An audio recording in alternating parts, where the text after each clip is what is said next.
Volevo aprire il mio discorso ricordando un attimino quello che si è detto alla serata di apertura e quello che si è detto la sera, che si è sentito alla sera prima con le varie manifestazioni che hanno commosso un po' tutti noi sardi. Detto questo, volevo fare un piccolo riferimento al sindacato nostro etnico, che chiaramente dà un'impronta diversa a questo sindacato, diversa come etnia e spero diversa anche come realtà sindacale. Dico spero in modo continuativo, in quanto il mio primo approccio con questo sindacato mi ha fatto ben sperare. Non mi stancherò mai di fare riferimento, di appartenere a un sindacato dove già, forse inconsciamente per alcuni e consciamente per altri, vige una libera democrazia così tanto acclamata, così tanto cercata ormai da tutti i partiti. E su questo vorrei fermarmi un attimino appunto per dire cosa intendo per libera democrazia. Siccome se ne fanno paladini tutti i partiti oggi, e si capisce perché i partiti furbescamente sentono nell'aria queste novità, le sentono e ne vedono già un raccoglitore molto grosso di consensi, tant'è vero che anche una sinistra, pur conosciuta onestissima nei vari campi, oggi si chiama, si fa chiamare o si determina liberal democratica, però convincendo pochissimi, in quanto liberal democrazia significa valorizzazione dell'individuo e se non sbaglio soprattutto il Partito Comunista ha valorizzato in tutti questi anni, e la sua religione, tra parentesi chiaramente, valorizza il per me, io che poi emigravo in Italia, che poi emigravo in Piemonte, ha intento che questo sindacato nasce un sindacato sardo, autonomo, senza bisogno di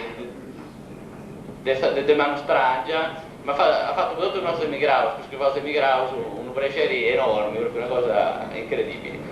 Ha fatto una cosa tanti anni, io avevo pedido a sindacato a CSS, poi mi voglio iscrivere in Solivetti, fabbrica accanto del Reballano, per ricercatore Solivetti. Poi vai a una CSS e comincia a fare una sorta di CSS dei semigraus. Fatto un esperimento che funzionava, una bella cosa proprio, è stata una bella cosa. Organizzare i sardi semigraus e stabilire questo contatto tra i sardi di Sardegna e i sardi di questa diaspora, di queste migrazioni, quindi. Se io stavo ostacolando questa cosa, non tanto di questa azienda come Solivetti appunto, ma anche dai sindacato confederale del 78 che hanno attivato un carraggio proprio incredibile con i boicottai in questa iniziativa. Poi per fortuna con Tony House arrivavo di nuovo in Sardegna e mi sono accostato, ho contattato le persone, dei fisi villeri per esempio a Pula, ho abitato a Pula, mi hanno dato biglietto di visita su e mi hanno gasti a piatta gente pure. Grazie al fisico primo che mi ha dato questa possibilità di vincere, di morire e di entrare in noi. E sicuramente questa confederazione sindicale sarda non nasce sola, ma che qualcuno che l'ha fatto, che qualcuno uomini, tutti sono uomini di femmina, che è attivata nasci prima, quindi villai, una volta che nasce questo sindacato, e l'attivata a mano come sono più piccoli, con un sacrificio, sono sicuro, la gente che conosce, quindi questo sacrificio, si impegno e che vuole essere un frutto di amore verso i straparlatori e verso la Sardegna. Questo sindacato poi ha questa particolarità e ringrazio questa gente, dei fondatori questa gente che oggi appunto è picchiando a mano, cioè gestendo questo sindacato, quindi a Giacomo Meloni, quindi ad Angela, siamo proprio gratificato a me. E questo sindacato che si è posto come etnico e nazionalitario, quindi un pero su termini nazionalitario, non nazionalista, o internazionalista. L'identità di sarda, sa la lingua.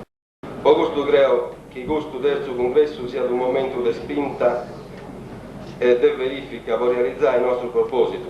E poi corregge su dirlo anche ad occa da corregge, ma sta strada è già fatta e lunga ancora.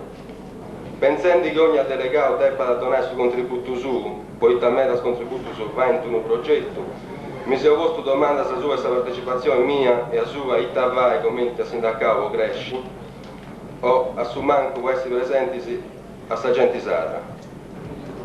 To brick broke broken, fia da un ritornello del film peggio di Tinto Brass, in sasa movimentista e contro la violenza. Una parola d'ordine, sa declinazione sul verbo druncai, arrogai, spezzare, rompere. Deo, nei momenti importanti, mi danno sempre, tu brick. E t'arrogauso no, e t'adruncauso, druncauso con italiano. Deo drunco a samello su madrunco. Questo è il terzo o quarto intervento mio in Sadro in occasioni simili, ma tutto sul risalto ormai su 79. È un segno importante per me a tutto. La tentazione di questionare in Sadro che è stata a travolta, ma non è facile questionare a interlocutori che usano un'altra lingua. E poi in bessi da fuori sa sempre Sadara, chi teniamo su conca, però per forti del nostro, chi si spinge da questionare a noi a tutto, Sadro, sardista, sardiano, su me italiano. Questo è il suo terzo intervento in Sadro, che io tento commenta delegato. Se ho tornato a go, vinza se rispetto al suo secondo congresso, mi pare. Incoraggiamento sul mio tempo, Benzo Vilio, Giampiero Marras, chi si sbaglia non fa nulla, no, e Dio sicuramente sbaglia. E in passato Mario Puddu, manca che sia da Susardo De Bonco, una rara, e di apprezzare questo Giacomo Meloni che si sforzava appunto di questionare, guarda con Sardo. Rischioso di si fare un alibi con su fatto dei pur secondo me con grosse difficoltà.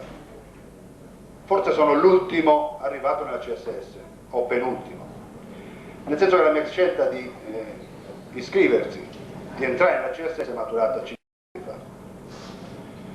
E badate, lo dico subito, non è maturata perché dopo 18 anni di CGIL, di cui 12 o 13 passati come delegato, come componente di vari direttivi, sono stato cacciato via. Non è questo.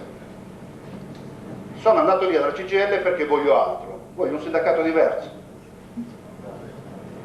E ho ritenuto, insieme a altri, perché questo ragionamento non l'ho fatto da solo, ho ritenuto che molto probabilmente questo sindacato diverso poteva essere la CSS, ed è la CSS. E la conferma di questo è il fatto che noi abbiamo chiesto alla CSS, da indipendenti, di presentarsi, nonostante la decisione presa da tutta la CSS, al confronto con CGIL e CSU sull'RSU. Io non mi ripeto sul regolamento di questa RSU.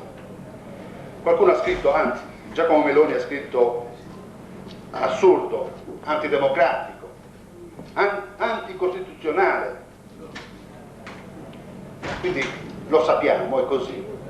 Abbiamo però deciso tutti insieme di provare a confrontarci con CGIL e CSUI. Credo che molti di voi sappiano che questo confronto ci ha portato grosse soddisfazioni. Pur non potendo circolare nei reparti a chiedere il voto, pur non potendo affiggere volantini dove chiedevamo il voto, pur non potendo fare assemblee, noi ci siamo presentati e abbiamo, come dire, siamo arrivati primi.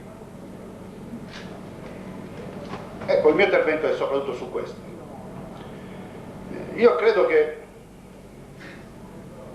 pur riconoscendo che è assurdo un regolamento come questo, pur pretendendo che finalmente il Parlamento decida, mi auguro più a breve possibile, di riformare questa regola in tutti i suoi aspetti, gli aspetti degli eletti per un terzo che spetta alla CGIL e CSUI, le affissioni, i permessi, il diritto di convocare le assemblee, tutte queste questioni, beh, noi ci siamo confrontati, siamo lì, siamo presenti. Ora, questo essere presenti da parte della CSS, io e molti colleghi che sono qui, sicuramente comporta un risultato positivo per l'organizzazione, perché stiamo crescendo. E guardate, noi possiamo dire che cresciamo perché abbiamo molte idee, ma questo non è poi tanto vero, perché si cresce anche in termini di deleghe, perché i padroni, le aziende, i direttori, i dirigenti, i presidenti, tutti riconoscono quel sindacato che ha più deleghe. Ce lo spiegava ieri il rappresentante della Val d'Aosta, del sindacato etnico della Val d'Aosta.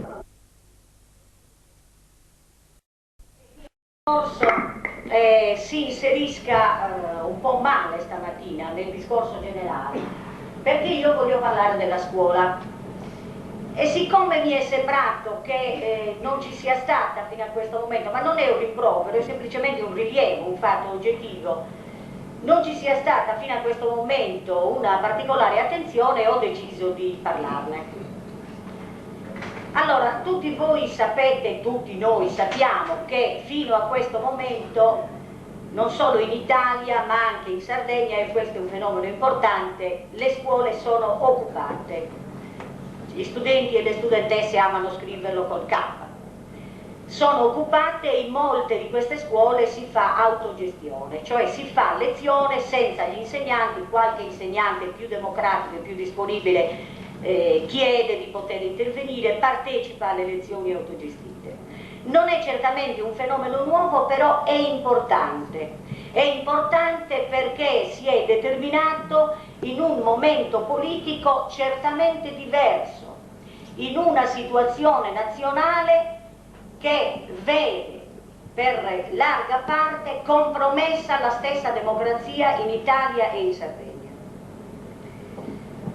In questa situazione nazionale è spuntato un altro di quello che vorrebbe definire qualcuno il fiore all'occhiello dell'intervento ministeriale, e cioè il decreto D'Onofrio.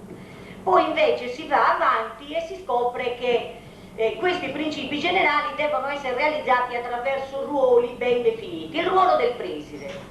Questo preside, non so se qui ci sia qualche preside, ma in ogni caso dovrebbe cominciare a pensarci bene bene su quello che sarà il suo ruolo futuro, questo preside è tutto dentro la scuola.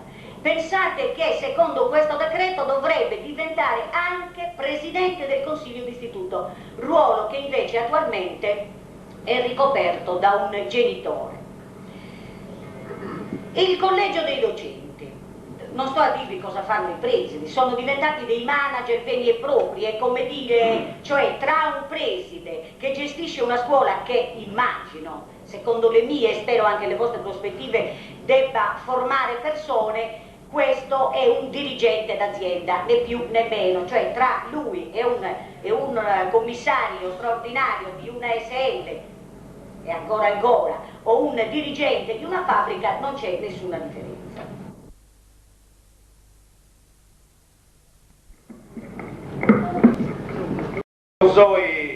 Su congresso è stato unito su detresi della Confederazione Sindacale Sarda, sa terza dite su congresso su detresi. su sindacato nostro tiene 10 anni, è stato un anno, e su più è già il matucchetto, e questionerà su sardo più spesso l'italiano, ma poi il problema è sti gusto, e tanto più vai su più a mano. Questo è l'argomento con me del suo congresso di oggi.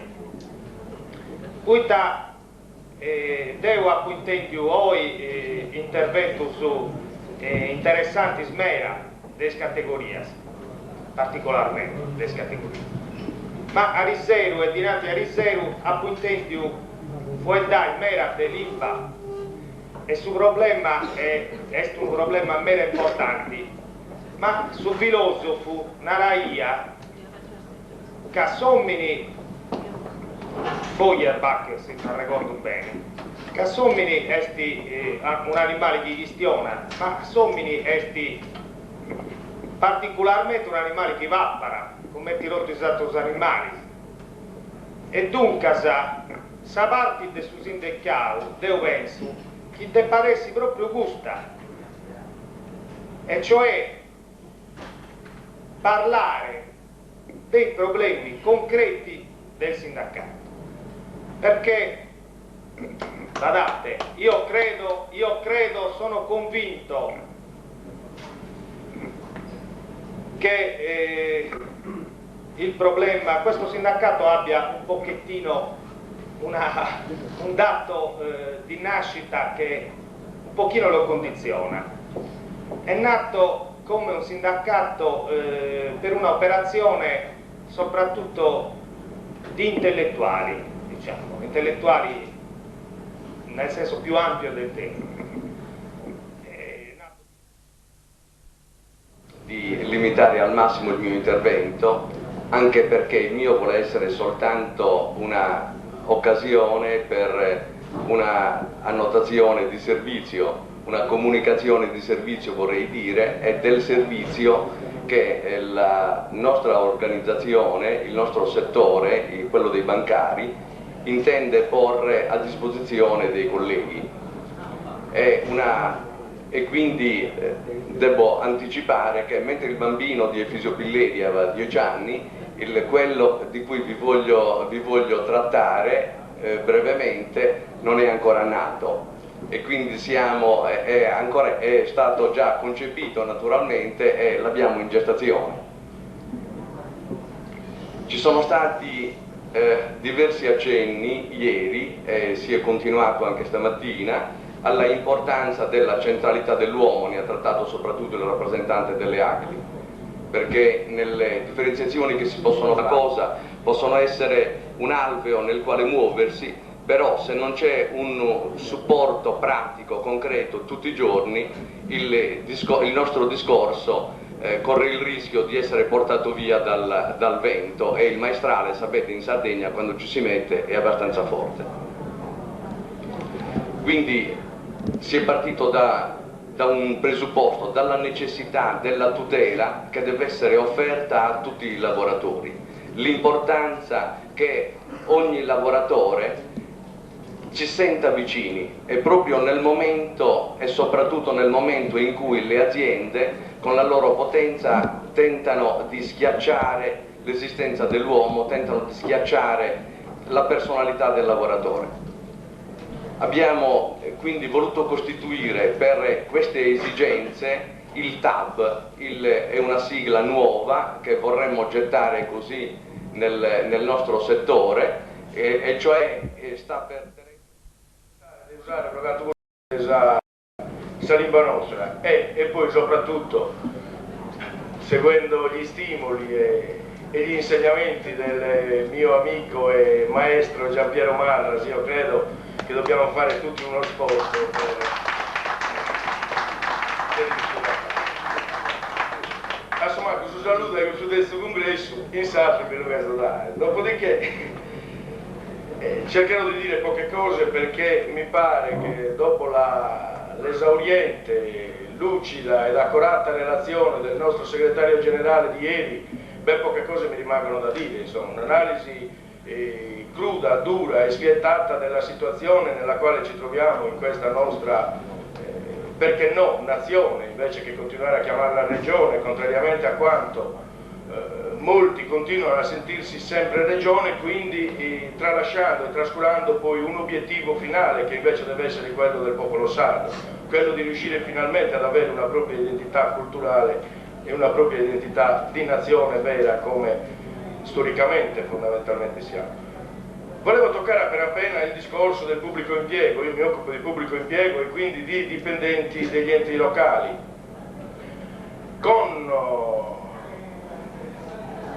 cercando di perseguire due strade in questa cosa.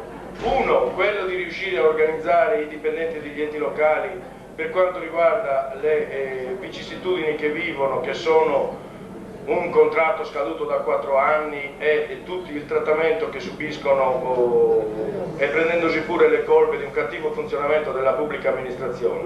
Ma lo lascerei proprio qui questo punto, nel senso che non voglio parlare di un sindacato come può essere la CSS rivendicazionista dei diritti. Le donne è un pochino, diciamo, tirata per i capelli, però può essere già un segnale di come da parte delle iscritte alla Federazione Donne la presenza di questa federazione è risultata in questo congresso praticamente, voi potrete tranquillamente dire, assente. E i motivi di questa assenza, senza voler con questo creare delle giustificazioni, si trovano proprio in quelle che sono anche le motivazioni che stanno alla base per cui la Federazione Donne serve. Forse nessuno di voi ci ha fatto caso, ma la maggiore presenza in quei componenti della segreteria che per 3 giorni si sono dovuti occupare dei delegati che invece di arrivare il primo giorno sono arrivati il secondo giorno, poi sono arrivati il terzo giorno e domenica, sono state per lo più donne, guarda caso delegate dalla Federazione Donne.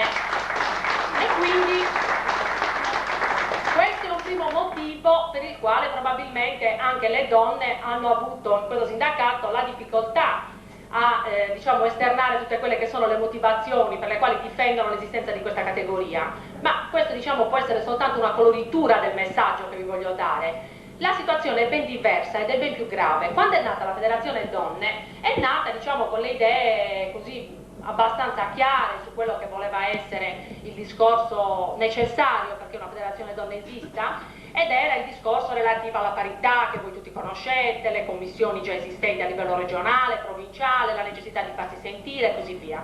Bene, se allora è iniziata diciamo, in una sfera di normalità e diciamo, è stata tutti quanti così accolta anche con qualche sorriso sulle labbra, io direi che adesso la situazione è ben diversa, perché l'attuale situazione diciamo, generale, nazionale, diremo l'attuale situazione di governo dovrebbe far preoccupare molte di quelle donne che non si vogliono iscrivere alla Federazione Donne perché dicono altrimenti noi siamo una categoria debole, altrimenti noi siamo una categoria ghettizzata.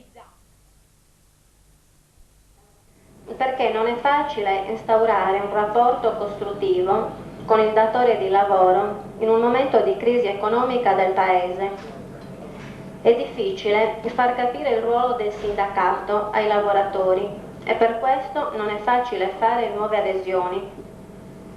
Quando si è scelto l'impegno sindacale, lo si è fatto nell'interesse di fornire quell'apporto capace di migliorare il clima di lavoro, anche se talvolta ci si trova costretti a combattere all'interno della struttura sindacale per ottenere maggiore democrazia, equità, per generare un sindacato più incisivo. I tempi sono cambiati, è cambiato il modo di fare politica, così come è cambiato anche il modo di fare la sindacalista. Non si creano o si difendono i posti di lavoro facendo solidarietà. Ai fratelli saliti sulle ciminiere o scesi sottoterra servono a poco le elemosine di 500.000 lire o 1 milione. A loro serve un sindacato attivo che li difenda da chi vuole cancellare i posti di lavoro, che combatta per un futuro migliore. Non serve a nessuno indignarsi e riempirsi di tristezza, perché la tristezza deve derivare da una realtà che non ammette ai giovani di trovare un posto di lavoro, così come ai fratelli operai e ai minatori di mantenere il loro posto di lavoro. Delle proposte esecutive pratiche, 3. Però prima di arrivare a questi punti mi soffermo un attimino sulla questione che ha accennato Pilleri. Forse l'ho capita male io, però ho intuito che c'è quasi una separazione, due segmenti, selezione culturale e selezione dei suoi lavoratori. Secondo me non si vuole fare una separazione di questo tipo, è un tutt'uno. Non sono due linee, è un punto in espansione che tutto penetra e tutto tocca, cioè chi la scelta culturale determina le azioni pratiche. Un esempio pratico, sul problema del carbosulcis, è inutile che noi che facciamo parlare su minatori su terra che non si risolve perché questo problema è molto più complesso, si risolve praticamente. In questo momento che noi estraiamo il carbone può anche essere passivo, come devono noi comprare una punta di trivella, nel momento che acquisto è passivo, ma quando devo resesso a venire gasificato e trasformato in energia elettrica e incasso le bollette dell'Enel, il circuito diventa attivo, oppure a pareggio, ma pure a pareggio noi si intende lavoro. In questo processo pratico contiene il concetto culturale di autodeterminazione, di autogestione e contiene il concetto pratico di lavoro. Quindi in questo esempio si materializza teoria e pratica, concetto culturale e concetto di lavoro. Questo è prioritario, non può esistere un sindacato che non è solo delle canne CGL, è cavato in noi. Si differenzia solo con il test etnico, ma non in una parola, nella specificità che merita questo territorio, questo popolo, questa cultura. Prima di cominciare, a Gavino Sale, l'ammetto, i desa CSS non sembri scancuni, ma sembri medasa, in questo comitato deve elaborare una specie di carta costituzionale per il federalismo in mente l'interno noi. Visoeo, Giampiero, Estefiso Pillero, deve stare lo scuro. Namus i supru sono i propri della Confederazione Sindicale Sana. E a deponare pas osas. A sono d'accordo, un medas interventos, atto seris e ustumanzano. Mescamente m'aggrada de aumentare in misura gradaos e lo sottoscrivo lo intervento di Vanni Tola, è un intervento importante e deve diventare una musasse questo intervento del CSS. E mi sta gradando pure su un'altra linea, non linea politica, in un altro settore l'intervento di Angelo Dicciotti. Mi era gradato un intervento puntuale, un intervento concreto, un intervento di uno vero leader sindacale. I tei deponare in ONG Gianao, 3 cose. Sa prima. Io non penso che noi possiamo fare un congresso senza vedere cosa sta succedendo, cosa è successo dopo il 27 marzo. Si sta operando una rivoluzione, una controrivoluzione. Masse enormi, migliaia di miliardi che si spostano dalle tasche dei lavoratori, della gente, alle tasche dei privati. Un liberismo sfrenato, senza regole. Questo è un primo dato. Pensiamo a quello che può succedere nelle assicurazioni private. I soldi che vanno dalla gente, dai pensionati, dai lavoratori, alle assicurazioni private. Pensiamo a quello che può succedere nella scuola. Io lo riprendo anche se Pierina ha detto in modo egregio le cose che io devo dire, per questo io risparmierò nel mio intervento molto tempo. L'esclusione di chi non ha soldi dalla scuola, questo è in ballo.